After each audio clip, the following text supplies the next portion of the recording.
Get the pro treatment and design your very own custom Rawlings glove, just like your favorite big league stars. Choose from countless patterns, web types, lace colors, and more to showcase your unique personal style. Start with a pro design and change it up with your team colors, or build yours completely from scratch with your name, number, and state flag. Visit Rawlings.com to design your custom glove today.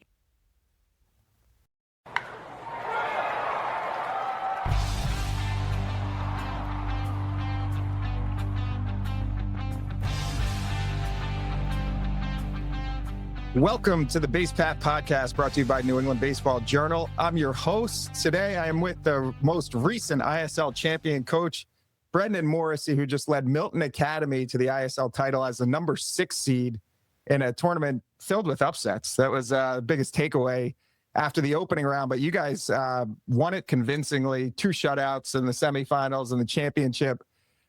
Take us through that run. Like, you're going into the tournament as a 6 seed.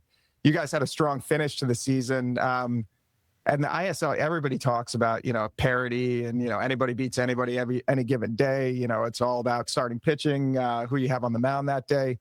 So you're going into the tournament. What was the way you handicapped it going in? We liked what pitching was at. We thought we had good pitching depth for a 3-game tournament in a short time.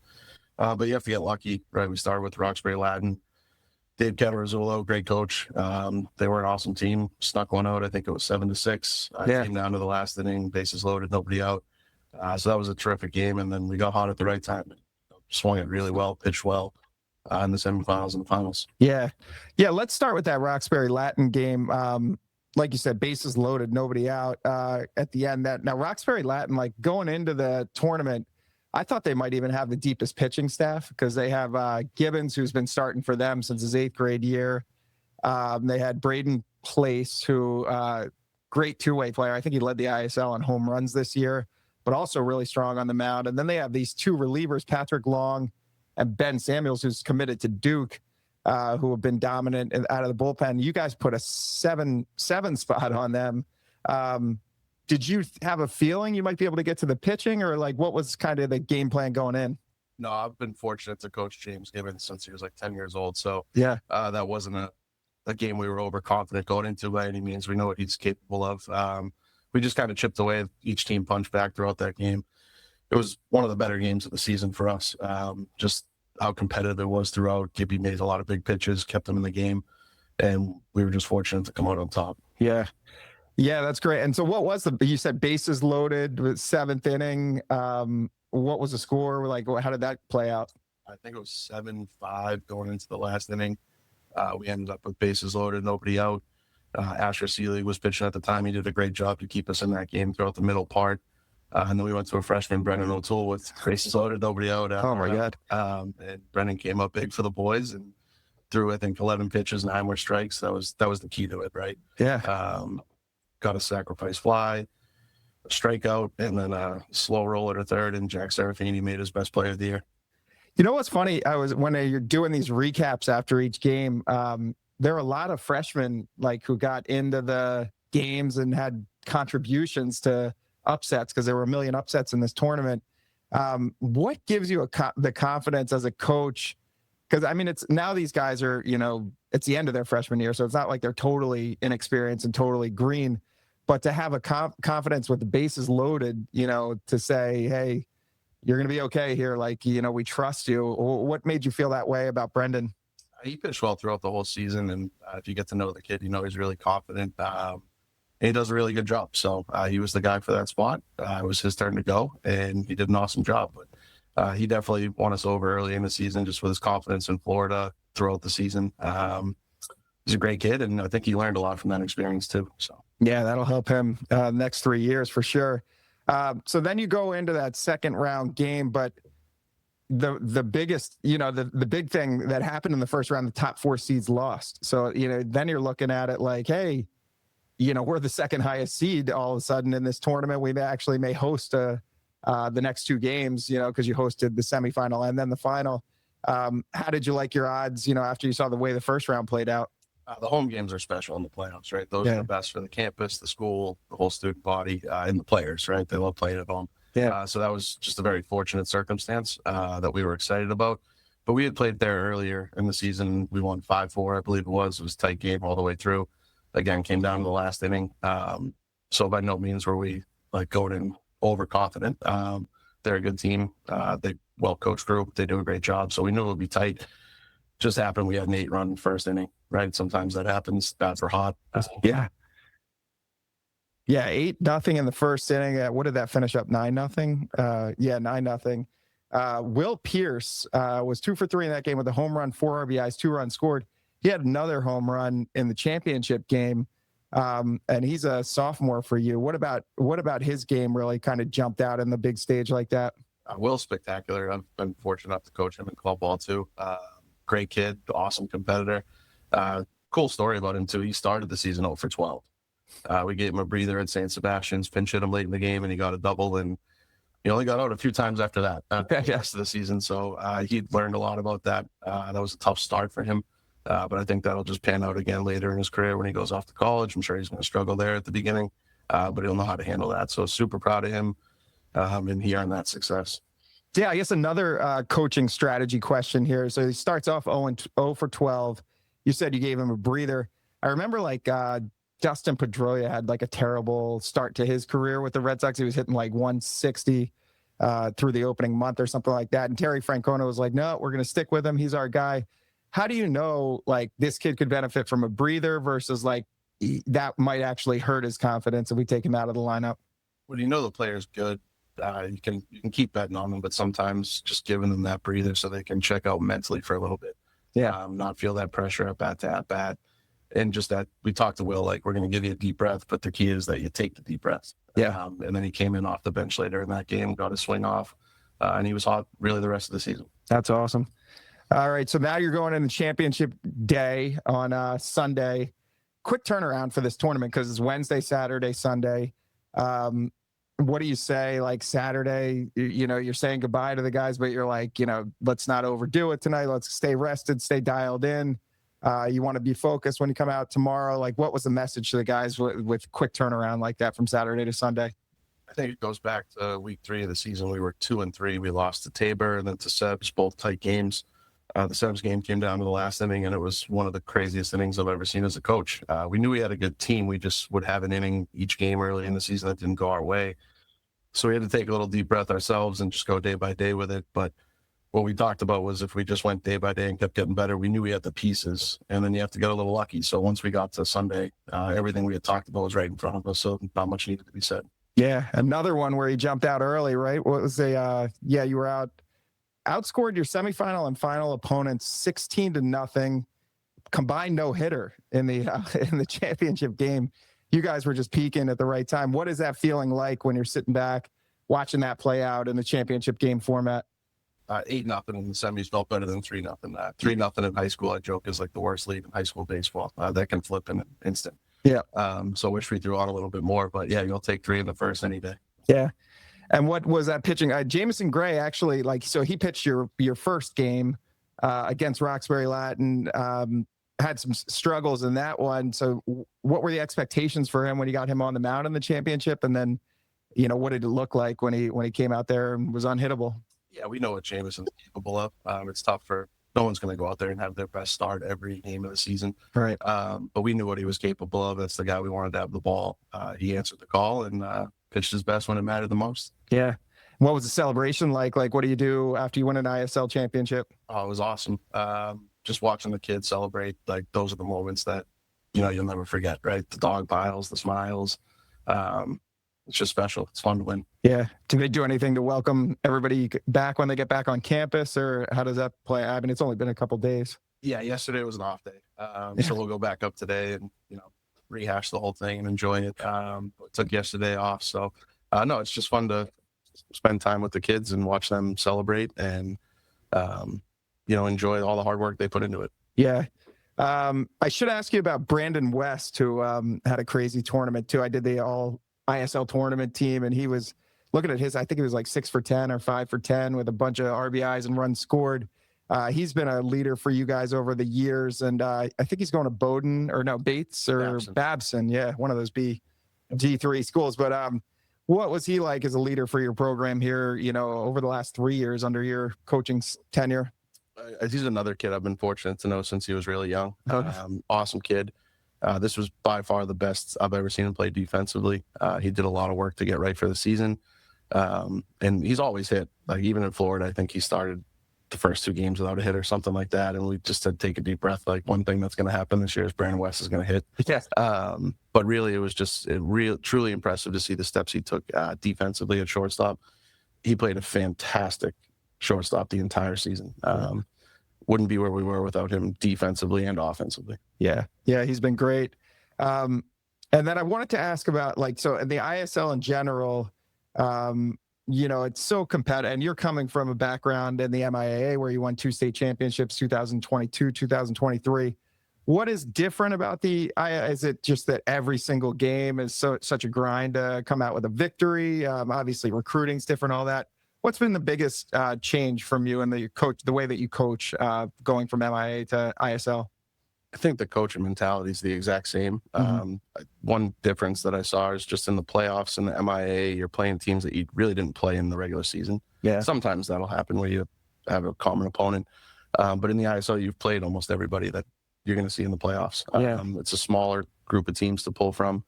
So just kind of really different tournaments in a lot of ways. The amount of teams and just the familiarity with the teams you're going to play. Yeah.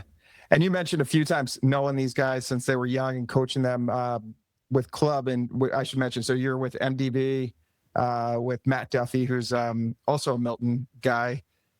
How helpful is that for you to be able to kind of see these guys develop over the years and know, when they do go through slumps, I've known you for 10 years. I know how you're going to pull out of this.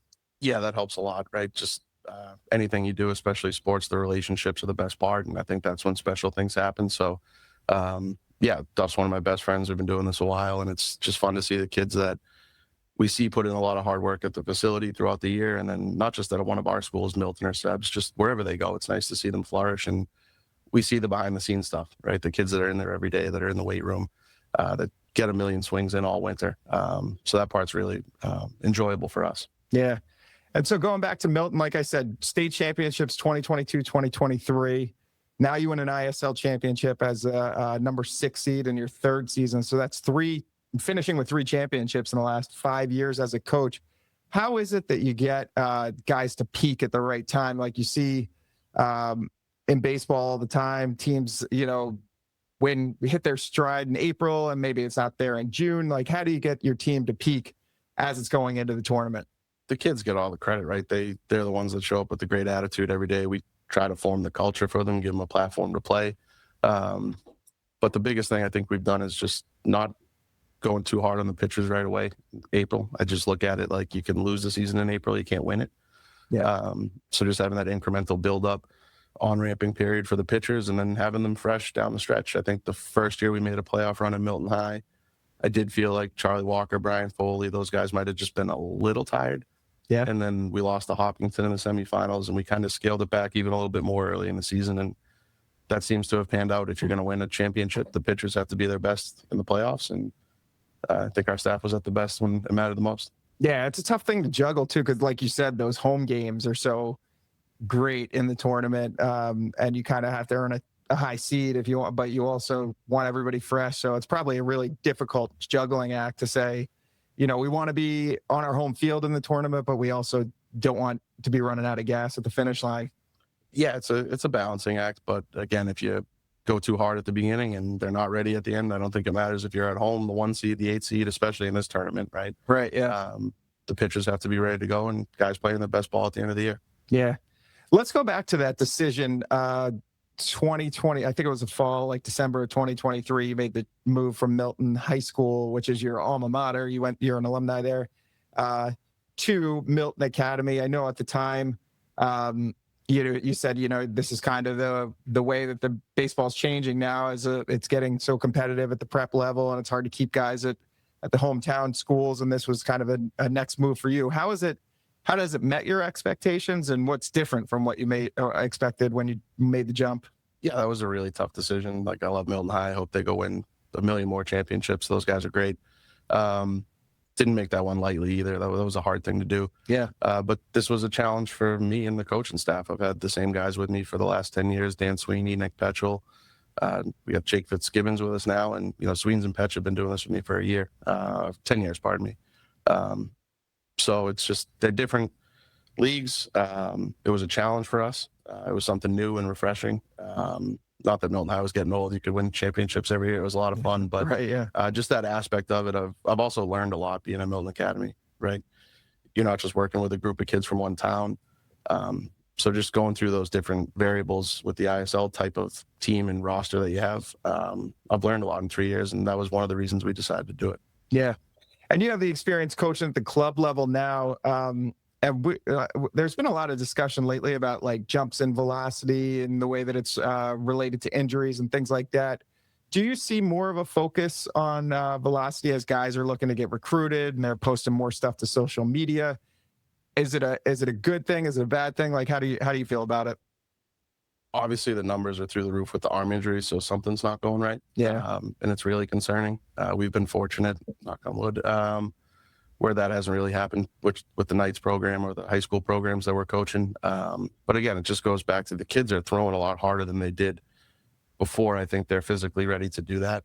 Mm-hmm. Right. So there's all these velocity programs and that stuff's great. There's information out there for players. It's endless. But I just think kids are getting to a point where they're able to throw harder before the rest of their body's ready to do that. Yeah. And I hate to sound old school, but like you throw strikes, you're going to be all right, especially at the high school level. Right. And the velocity is extremely important for where kids want to get recruited to and the highest levels of baseball. But, if you can throw your fastball to all four corners of the zone and your change up to the bottom two, you're going to be all right in high school and probably beyond. So, do you ever pay attention to it in game? Like, are you ever looking at velo numbers and being like, oh, he's falling off a little bit, we need to come up with a relief pitcher right now? Or do you just look at location and command? Yeah, command, the whole thing, right? Yeah. If the fastball is dropping a little bit or especially the command, if they're not throwing strikes, the body language, how tired they look, communicating with them every inning on how they feel. Throughout the season, you get to know, what they're saying to you and what's really true and what might be the emotion of the competitive moment. But yeah, you take it all into account. Yeah. And so how about from a recruiting perspective at Milton Academy? Like you said, you're really dialed into the younger levels. You kind of know a lot of these guys coming up through the system. What is the recruiting process? How do you find guys to kind of plug into your program? And, you have a lot of these guys contributing as freshmen and sophomores. How do you find guys that are ready to contribute at such a young age? Well, Milton Academy and all the ISL schools are some of the top academic institutions around here, right? So there's just a lot of interest in kids wanting to come to the schools first. Yeah. And then finding whatever passion they have when they're there. But yeah, we can work with the admissions department. If a kid is applying and is interested in baseball, wants to meet with us, we're happy to do that.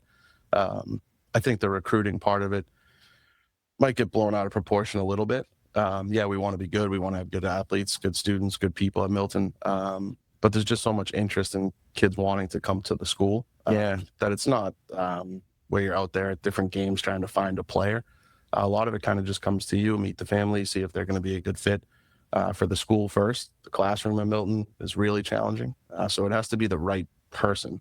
They could be the best baseball player, but if they're not motivated to be the best student, the best person, then Milton's probably not the place for them. Right. The academics are going to be challenging, and that's going to affect their baseball. So it's really the whole thing there. It's not just about being good at baseball.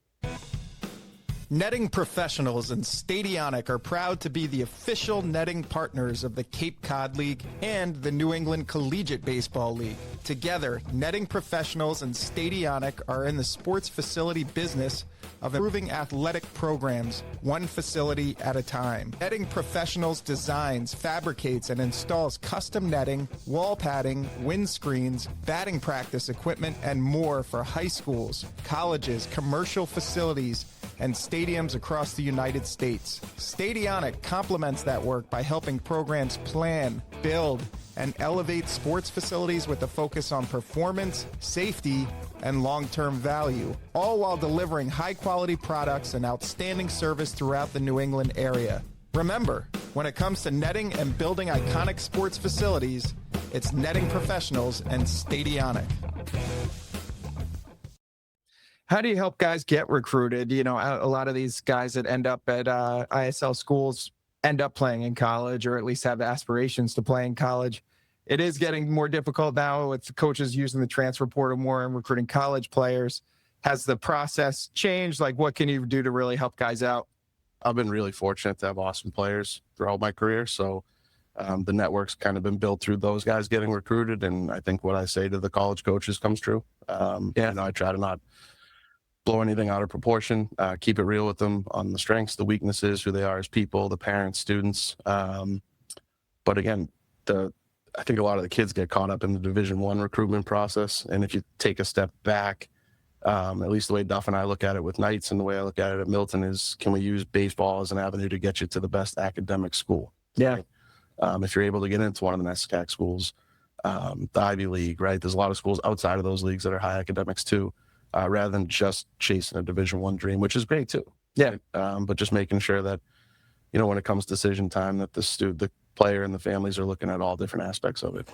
Yeah. Sometimes you see, it almost feels like parents have this end goal of like, all this is going to pay off, all this investment, the time, the money that we put into showcase events and clubs and all that stuff is going to pay off in the form of a Division I scholarship. But when you look, these D1 programs only have 11 scholarships. They have 35 guys on their roster. Like, you might split those up among 35 players, but still, if you'd almost be better off just being like, hey, I'm going to go play at my state university and do the best I can if you're really in it for financial reasons. But like you said, it's good to kind of have that, like, what's going to be the best academic school to set me up for the rest of my life? That's a good approach to take. Yeah, that's baseball is going to stop for everybody at some point, right? So making sure they get to the right school around the right people. And the same thing with club ball. I think it's kind of gotten out of control a little bit with just the emotional jackpot that travel baseball has turned into for families. My advice would be pick good people, put your kids around good people where they're going to have fun.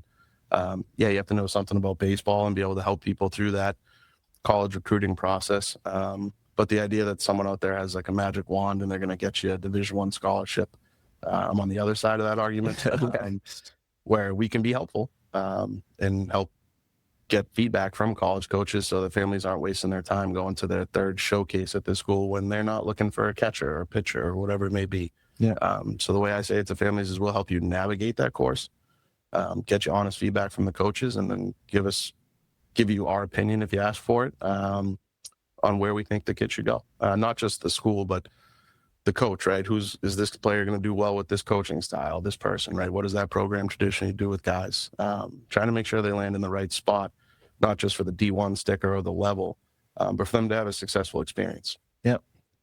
Awesome. Well, congratulations again. It's been awesome to follow your career over the last 5 years. It's been a lot of success. And second time we've had you in here, which we probably could have had you even more with all the winning you've been doing. But congratulations again. Before we let you go, let's go to our producer, David Yaz, for our 3 Up, 3 Down segment. 3 Up, 3 Down. You guys, welcome back to 3 Up, 3 Down, where I have 3 questions for each of our panelists here. They're unprepared for this. Coach, you get to go first. Here's the first question. You might have heard that in recent days, there was an exchange between a fan and Cubs center fielder Pete Crow Armstrong. I'm not going to say what the exact words were that were exchanged, but let's just say she said something foul to him, and he said something foul right back at her. Tell me, do you think that he was completely out of bounds for doing such a thing, or do we give him a pass because of the intensity he plays with and because why should players have to back down all the time? What do you think, Coach? I'm not familiar with what he said, so I don't know if I want to give him a pass without knowing that. I'd also stop short of telling Pete Crow Armstrong how to do anything. But yeah, I think that's a hard thing with just the fans and the environment, and you even have it in high school level with people yelling things out during the game. Best thing you can say to the kids is no one behind the fence can help you, so you have to ignore them. When I played for Milton Academy baseball in 1986, I rode the bench, and as a result, we had to keep ourselves amused at the end of the bench. And so, I think it was good-natured, but we often carped, and talked a little trash to the other team. Do you hear that on your team? Do you encourage it, discourage it, or what? Discourage it. Okay. Not to be loud, but just the way we say it is everything should be directed towards our team, our players. Sure, their kids, something will slip, but we will remind them, that that's not the way we want to do it. And sometimes the kids don't really like that, especially in the club ball world. It gets very chirpy, and we like to celebrate at the end of the year with the trophy and do our talking that way. Well, the plan seems to be working out. Dan, your thoughts? Should players be able to scream back at fans when they really get on them? So I think the easy answer is to say he's a professional. The person in the stands is not a professional, so he's getting paid. He's got to act professionally regardless of what anybody says to him. But I've heard like LeBron talk about this and other big-time athletes that you would not believe what people feel entitled to say to athletes just because they pay $100, $200 for a ticket. And some of the stuff is just you would never say to anybody in the street. So there's got to be some type of level of decorum across the board. I did see that Pete Crow Armstrong footage. So yeah, like you shouldn't be able to say that to him. He shouldn't have probably responded the way he has while he's at work. But yeah, I think it all has a little bit of nuance to it. But yeah. He probably should have ignored it because that's not the last time. He apologized, but he apologized for his quote unquote choice of words. Yeah, because they were choice words. I think a lot of people, as far as I can see, like comments on the internet, people are backing him because, she was. You don't want to say she deserved it, but she was really getting on him, and he's a human being, so maybe he should be able to defend himself. Yeah. All right. Question number 2, Dan, you get to go first with this one. As we record this, I believe it was last night, the Mets beat the Nationals after scoring 10 runs in the 12th inning. 10 runs! Now, we've all been around baseball, and we know that sometimes an inning just goes completely south. And if you were in the field in the Nationals, you're probably praying that the ball doesn't get hit to you because something bad is going to. So my question to you is there some unseen karmic force in baseball that when a bunch of bad things happen in a row, or good things for the other team, of course, is there some sort of force that makes those things continue, if you know what I'm saying? I guess in a way I'm asking if momentum is a real thing, but also sort of panic on the other team. What do you think about that, Dan? I don't know if it's panic, but especially like you look at that situation, it's an extra inning game. So everybody's probably tired to begin with. Then you get down 3-4 runs. And what inning did you say that was? It was the 12th. The 12th inning. So you get down 3-4 runs. You just want the game to end. Everybody's hanging their head. Their shoulders are sinking. And then the inning just keeps going and going. The other team's like, oh, I want to get up right now because everybody's like hitting home runs or, getting on base. And so one team's kind of hanging their head. The other team's got a spring in their step because they're like, everybody hits. Here we go. So I do think momentum counts in that way. Coach, what do you think? Is momentum either positive or negative a real thing? Absolutely. Yeah. We call it like the snowball effect. The snowball starts rolling downhill. It gets bigger and bigger. And you need your best players to step up and make a play and stop that. But on the offensive side, if it's going your way, you just don't want to do anything to screw that up. Don't give them a free out and just let it keep rolling. Yeah. I can remember I didn't play very competitive baseball as much as I did basketball. And it happens in every sport, I think. In basketball, it's more like turnover. And then at some point, you're like, don't throw me the ball. I don't want to be the guy that kicks it off the bounce. And it's you feel it sort of at the bottom of your stomach. And in baseball, you can't call timeout, right? Coach, would you make an extra mound visit or whatever you're allowed to do to try to stop that kind of inning? If you have the visit, absolutely. You try to slow it down. If you can change the pitcher, you got to change it up if it's not going well, right? Right. But yeah, sometimes your hands are tied, and that's where the best players got to step up and make a play.